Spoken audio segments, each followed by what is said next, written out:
Welcome to Sliders and Wings, a podcast about the TV show Sliders. And the TV show Wings. And all the other forgotten TV shows of the 90s. I'm Valerie Temple. And I'm Rachel Cox. Hi, Rachel. Hey, what's up? Nothing much, just basking in my Christmas glow.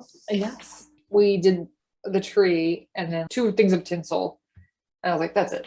I now have all of my decorations that I've collected through my life, plus my portion of my mom's and all of my grandma's. So I have so much now. You're full up. I'm full up. Well, I used to love when my mom would get all the stuff out and decorate our house at home. But for me, it just seems like a truly thankless task. It really is. Aaron is not into it at all. He could care less, which is why every year we have to recruit our friend Phil, who is Jewish, to come over and help decorate the tree because he's basically Aaron's proxy. He's like, you do it. Phil is very glad to do it. But this year we tortured him because after we decorated the tree, we forced him to watch the Santa Claus 3. Mm-hmm. Have you ever seen the Santa Claus 3? I've seen 1 and I've seen 2. Wait, is 3? I think I might have seen 3. Does that have Martin Short as Yes, as Jack Frost. It's truly demented. I would recommend going back to watch it, because it is truly the craziest movie I've ever seen. Aaron and I found it in the trash in Philly. Walking home one day, there was just like a stack of DVDs strewn among some garbage bags. So we snagged it and we watched it. And both of us had only ever seen the first one, but back when we were kids, like we saw it in the theaters, so we didn't really remember it that well. And then we're skipping over the second one, diving right into the plot contrivances and like craziness of the third, and it's truly just mind-splittingly crazy. We had to look this up on Wikipedia. We were like, what happens in the second movie? Because the difference between the first and the third movie, it's just vast. So we had to like fill in the gaps via Wikipedia. What's weird about the Santa Claus series of movies is that it really delves into this mythology about Santa Claus that is really legally based. There's a lot of rules and clauses. If you put on his jacket, you become Santa Claus. And then I guess in the second movie, there's another legal Santa rule. He has to get married. That he has to get married or he loses his Santa powers. He stops being Santa. And in the third movie, it's called the Santa Claus 3, the Escape Clause. And that ruling is that apparently there is a loophole where if he holds a magic snow globe and says, I wish I never was Santa Claus, he stops being Santa Claus. He goes back into time, back before he puts on the coat, and he's no longer Santa Claus. And of course, obviously, Martin Short plays Jack Frost, who's jealous of Santa Claus. And so he tricks Tim Allen into saying this phrase while holding a magic snow globe. I don't know how they put that together. That's a lot of things to make happen. And then Jack Frost becomes Santa Claus for like a truly insane sequence. All right, well, this has been enough with Santa Claus.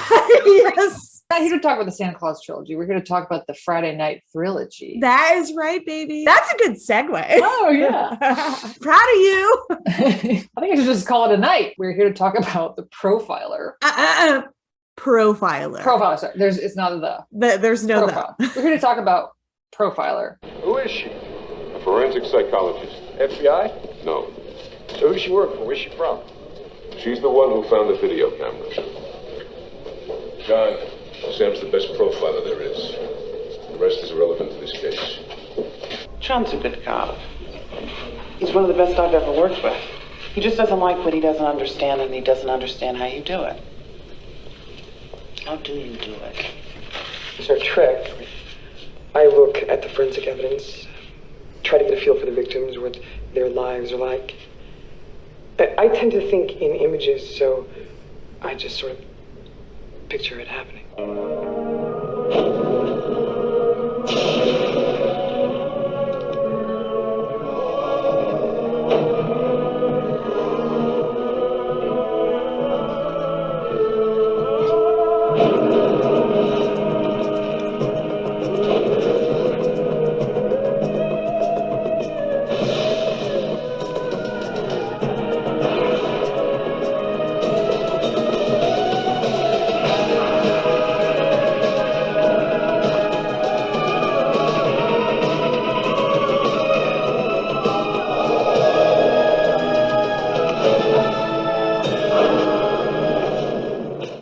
American crime drama that aired on NBC as part of its Thrillogy block. Oh, and also CNBC Europe from 1996 to 2000. The series follows the exploits of a criminal profiler working with the fictional FBI Violent Crimes Task Force based in Atlanta, Georgia. Ali Walker starred as profiler Dr. Samantha Waters. So this is someone who, from 1996 to 2000, her face was just on TV all the time, and then you never saw her since. She plays Dr. Samantha Waters during the first 3 seasons. Oh, and then she was replaced by Jamie Luner. Yeah, she Who is left. this? She left after 3 seasons. Jamie Luner was from Just the 10 of Us. Okay. As prosecutor-turned-profiler Dr. Rachel Burke. Only lady profilers here. Caitlin Wachs played Dr. Waters' daughter. Oh, Evan Rachel Wood played her daughter. Yes. Okay, interesting. And it shares a similar lead character and premise. Oh, right, with Millennium. He was also an FBI profiler. Kind of. We got to save all of the theories about Millennium for its own episode, but yes, yes, he's a profiler, but he also has like psychic powers, which I guess people were confused because I think they also assumed that this profiler also had psychic powers, especially given the sort of stylized flashes. They make it seem like she did. I was even like, confused. I was confused by the whole episode, honestly. It's really interesting that the theme music composer was Angelo Badalamenti. It was? Yes, that's what it says on the sidebar on Wikipedia. That's nuts because Angelo Badalamenti did the score for Twin Peaks. That's disappointing because I really hated that theme song. It's barely a song. It's very sound effects heavy. It's not good. And it's in the same universe as a show we've already did, which is The Pretender. And they had 3 crossover episodes. Yeah, she was on. That's comforting. It is comforting. They're all just kind of nestled together. Did you watch this show when it was on? Yes. Yeah. I mean, I definitely was there for the Thrillogy. I mean, I didn't stop to go, what is this show about? I just plopped it on. So yeah, I knew it was like lady hunting bad guys. And I remembered Jack of all trades, the big guy that killed her husband in the prologue to the show. She was hunting him and he was taunting her and then he ended up killing her husband. It's very Silence of the Lambs-esque in that way, where it's a lady investigator who becomes the prey, attracts the attention of a serial killer. And in Profiler, that serial killer is named Jack of all trades. But they don't just follow him. I think that they follow a lot of different. Oh, they certainly do. Kind of like Case of the Week. But he's like the repeating, ongoing. And he's interesting because he doesn't have any particular MO. He changes MOs. That's why he's the Jack of all trades. I had forgotten that Julian McMahon was in this. And Julian McMahon was one of the 2 male leads from the show Nip Tuck. He's an Australian actor. And so his accent always sounds a little off. Accent Corner. I didn't think we would have Accent Corner. Well, you skipped ahead to what you're watching. So I watched 2 episodes by myself. I watched the pilot and then the 3rd episode. And then I was telling Aaron, oh, did you know that Tracy Lords is on the show? She's on like 19 episodes. And he was like, what? Now I want to watch it. So we skipped to season 2 when she comes in and we put on the first episode that she's credited on. And she's not in the episode at all. She is in the credit sequence, doesn't show up. Then we had to watch a 4th episode that introduces Tracy Lords' character. She plays a protege of Jack of all trades. So she's Jill of all trades. Yeah, he has a correspondence with a woman in prison. And then when she comes out of prison, he picks her up and basically molds her into a serial killer of his style. It's very odd. There's a very strange shopping montage. Jack is buying clothes for Tracy Lords, and then he also... Is he played by anyone of note?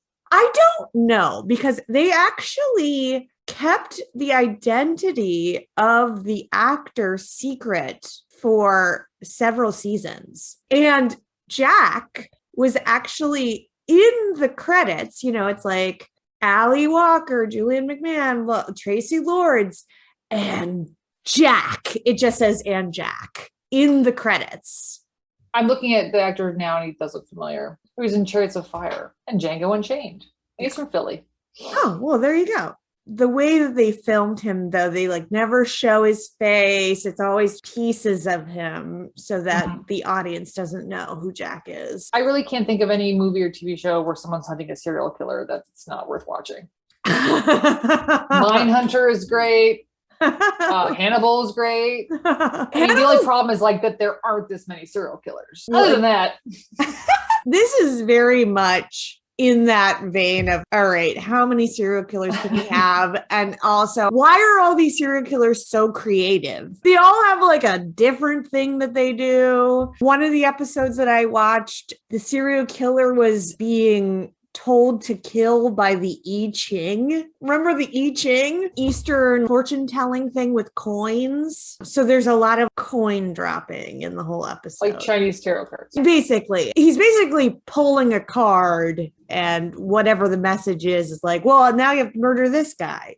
Oh, now you have to murder this guy. And then another episode that we watched, a serial killer from Calcutta, his implement of mayhem, like the way he murders people, is a very long, thin piece of metal, not a knife, that he shoves in a very specific part of someone's brain. So there's like a hilarious sequence where they're investigating an apartment of someone he's murdered. And one of the FBI guys comes out with a whetstone from the kitchen for sharpening knives. And she's like, someone's been sharpening chrome. And then Allie Walker, the profiler, flashes. She notices a bike in the corner of this apartment. She flashes on it and realizes that he has taken a spoke from the bike and sharpened it with this whetstone to use as his way of murdering people. Problem is that regular murder is mostly boring. Exactly. Why complicate it so much? You could just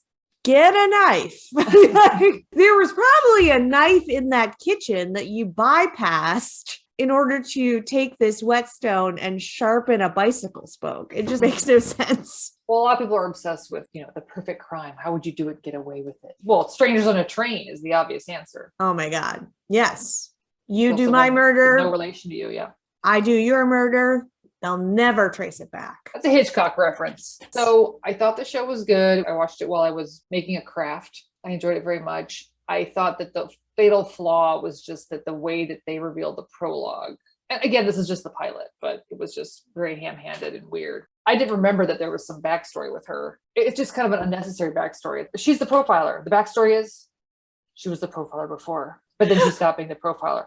Because she's the profiler again. That's the backstory. It just kind of means she has conflicting feelings about being the profiler. Like, yeah, okay, we got it. She's like, I got this gift. I'm so good at catching colors, but it's so gross to talk about it all the time. Oh no, I don't want to. In one episode that we watched, well, we got a new case for you. And she's like, oh, I don't want. He's like, I told the president that you're the only one who can solve this case. And I was like, you told the president? I know I wasn't actively watching the show. I was more half paying attention to it, but then when they did discover who did it, I was confused. I can't say that I liked the show. The pilot was very confusing. There was too many flashes to her profiling. Her intuition is visually represented. I don't think it was well paced in a way that was easy to follow. So as they're trying to sort of introduce who she is and what she does, and then also have a crime that they're trying to solve, I thought it was very poorly put together. By the end, I was like, am I stupid? I don't get it. But I thought all the actors really sold it and they were all really good. Yes. Allie Walker's strong, and then the guy who plays kind of her superior, Bailey, he's just got a very delightfully gruff voice. I could just listen to him yelling at her all day. So he is, I think, probably most well known for being the other Fratelli brother from the Goonies, who isn't Joey Pants. He's such an Italian name and face and accent. In the show, his name is Bailey. He's very Irish. Can't you tell? He's wearing suits and a fedora. He's a very old school kind of detective guy, and he just has this gravitas about him. Allie Walker, I can't look at her without thinking of While You're Sleeping. She's in While You're Sleeping. She plays a character named Ashley Bartlett Bacon. I've actually seen that. Oh my God, it's so good. It's Christmassy. You should see it. It's good. When I was 12, I had a Muslim classmate named Mona, and that was the first movie she had ever seen in her entire life. She loved it. She was obsessed with Sandra Bullock. I remember having to respond to some writing prompt in class. What's your favorite movie or whatever? And I just waxed poetic about While You Were Sleeping for like a page and a half. I would like to reread that. What are my thoughts? The brief period when Bill Pullman was a romantic lead. Exactly. Baseballs While You Were Sleeping. Hot, hot, hot. Erin was not a fan of Ali Walker's performance. By the second season, she just looked hung over and confused in every shot. The show is basically about her and what she thinks. So there's 1,000 reaction shots of her. What do you think? What's this make you think of? What about this? What does this make you think of? And so in every reaction shot, she's making funny faces like, There was a sequence where she just looked so grumpy. Well, she must have wanted off the show. She left. I read up about her. She was a scientist before she became an actress. Wow. She was a genetic engineer. She got a degree in biochemistry from University of California, Santa Cruz. Did you know that Gerard Butler was a lawyer before he was an actor? No, that's weird. I mean, because he didn't make it big till he was late 30s. older. Yeah. He seems like such a dum-dum. That's surprising. He does. He doesn't look like he could write a brief, I am itching at the bit to tell you my Mad Magazine. All right, go for it. No smile on her. All right, mine is Projectiler. It was a hard one. Aaron doesn't have one? No, he didn't have one. I was like, mine's Projectiler. He's like, all right. He just approved it. It was sanctioned by Aaron. He didn't think of it, but it was approved. What's kind of interesting about this show is that it does seem like it's the first of a genre that has become massively popular. There wasn't really these kind of procedural shows before. Profiler walked so CSI could run, Law and Order maybe was the first prototype, right, but that was probably only 93. Right. It's around the same time. I think in that it was a forerunner of these shows. I think that's why it seems a little bit lacking to me. Like the entire premise is just, hey, have you heard of the job, a profiler? Have you heard people can profile? That's something people do. And like, that's it. That's her personality. That's what the entire show hangs on. But since then, they've taken that concept and sort of run with it. Okay, well, it was the first, but it seems a little plain, I think, in comparison to other things that we've seen since. And it's a little bit of a bummer because The Pretender was so good. Yeah, I would have to say in the 90s, I preferred The Pretender to Profiler, and I still do. For me, The Profiler it hits the sweet spot. It's dark. It's moody. It's a little scary. I was, 15 on a Friday night. Wanted to feel alive. You got a female protagonist that you can like relate to. There's so much there. Most 90s is probably always something like no cell phones. She also leave each other voice messages. Hey, I'm going to 214 Grove Street. I hope no one kills me there. She does have a perfect Rachel cut, that layered bob. I bet there's a parody of The Profiler that they did on Mad TV. Oh, I bet it was a lot of her flipping her hair. Her head is kind of cocked to the side. Yeah. There was also a pager in one of the season 2 episodes that I watched. There's nothing more 90s than a beeper, so that was exciting to see. I feel like we've only seen one other pager, and it was on The Pretender. The Thrillogy was really hyping beeper technology, it seems like. And then the font, at least in the second season, was basically a ripoff of the Friends font. So I was kind of obsessed with that. So there's a lot of 90s accoutrement. Definitely in the second season, they really ramped it up. A lot of computers. They're an FBI-esque thing. So that there's a lot of searches and enhance. There was a crazy thing that Jack of all trades was doing. He's obsessed with Ali Walker. And at one point, he's got 6 different JPEGs of her up on his computer, and each JPEG has a different old school Photoshop manipulation to it. The wave, the bubble, I'm like, what is this guy doing? Well, and now I got to hanker in to see Millennium. I would say that I prefer Millennium to this as well. It Although definitely has more of a like a mythology. it has a mythology, although like I think that the mythology is really dumb and ridiculous. But having that mythology on top of it does help. Because it's not just these cases of the week, which often the only way to make these cases interesting is to make them ridiculous. To add on to it with a mythology, it just helps maintain your interest throughout, I think. So what you watching? Besides Santa Claus 3, torturing our friend with Santa Claus 3, I started watching a really funny show I hadn't heard of until last week, but it's in its second season. It's called Southside, and it's on HBO Max, but it's actually a Comedy Central show, and it's super funny. It's about these guys who work at a rent-to-own franchise in the South Side of Chicago. And it's super, super funny. All right. Succession's going to be over next week, so we're looking for something else. I know. Only 9 episodes this season. No. Come on. In the episode last week, they had Kendall's kids show up again, and the kids are now, the first season you see his kids briefly, and they're children. Now they're 15, 16. They should have just gotten kids the same age. No one would have known the difference. No one would have cared. Instead, you're like, what? Yeah, like how long It changes the dynamic that he's got teenagers. Hi, Dad. I'm going to go inside now. And I had forgot that his son's name is Iverson. What a weird joke. Is it a joke? I don't know. Oh my God. That Too Much Birthday episode was brutal. By the end, I was like, oh my God. They're all so awful. They're so mean.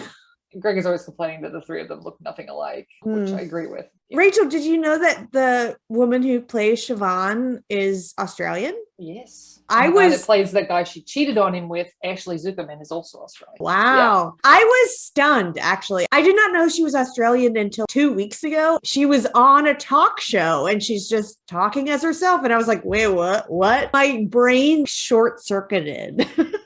There's always been shows about rich people, but I think they've been portrayed as being either mostly normal, like the rest of us, or just cartoonish. And this is realistically showing you like what these people would actually be like from their minds are just warped beyond repair. Completely warped. You're always trying to figure out who's the best sibling, right? And I think we've landed on Connor being the best one. He's not the smartest one, but at least you kind of like can understand where he's coming from. He also, when they were kids, took on a father role and raised them. He seems more like a human than the other three, because the other three, they're destroyed. They are monsters, all three of them. The only part of the character development that Greg and I found completely unbelievable was that Shiv and Tom had not discussed having kids. I know. At any point. I guess what they're trying to get us to believe is that Shiv is in such control of the relationship that Tom was too scared to broach it. I believe that.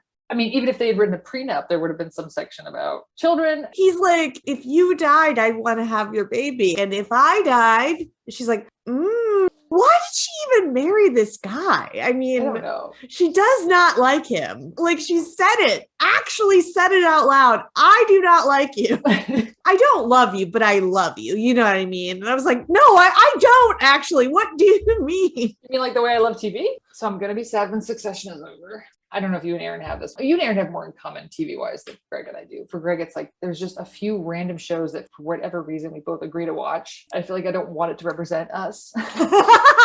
One of the few shows that we both agreed to watch is Lost in Space. The remake. Really? Yeah. Interesting. I mean, I'm willing to watch almost any kind of garbage, but Greg is really, this is on him. Lost in Space. Wow. That's And a that again, we're like- curveball. It's a show where I kind of have to zone out during the climax of each episode because it's just something technical. Will they get the rocket to the second point before the first point explodes? And I'm just like I'm just gonna check the Succession Reddit. So Oscar, we've been trying to figure out what to get him for Christmas, of course. The only thing he says he wants is a Nintendo Switch, which costs $300, which I guess is fine, but I guess we really don't want him to have an actual new gaming console. Keep him in the past. Keep him in the past. I think what's really funny is that he kind of finally explained to me what he wants for Christmas. And he says, I want a lot of different things and I don't want to know ahead of time what they are. Just surprise me. That's actually kind of cool. Quantity, not quality. Just lots of things. Quantity, irreverence. I do think that having the most presents, even if it's a bunch of small stuff, is great for a kid. Like, you just want to keep unwrapping stuff, right? It doesn't matter what it is. Just wrap up everything. They want to just look down at their pile and go, all right, the day has been not been a total. This was good. Yeah. I mean, there was one year when at the last minute, Greg didn't think we had enough stuff, and he went to Rite Aid and got one of those salt rock lamps. For the kids? And I was like, yeah. And I was like, I don't think our 5-year-old's going to like this salt rock lamp. But he did. And he loves it. And he still uses it. Because I think he thought it was a gem. A ruby lamp. That's adorable. I love that. That is classic kids stuff. You can't predict them. They'll love the cheapest thing that you bought that was just a total afterthought. That's their favorite thing. The thing that you spent lots of money on, they're like, whatever. Remember the book Griffin and Sabine? No. Okay, so there's a book in the 90s, and it was like a conversation between two people, and each page was an envelope with an actual letter in it. You pull the letter out, and it was a story of they'd be talking about each other's lives and how they're going to run off together or something. But I thought it was like a famous thing. I had like all the Griffin and Sabine books, and I was really into them. I've heard of it. I made a book, and it had like letters like that, and it was Oscar writing to himself from the future. When I thought about how much effort I'd have to put into it, and how he'd probably go, oh.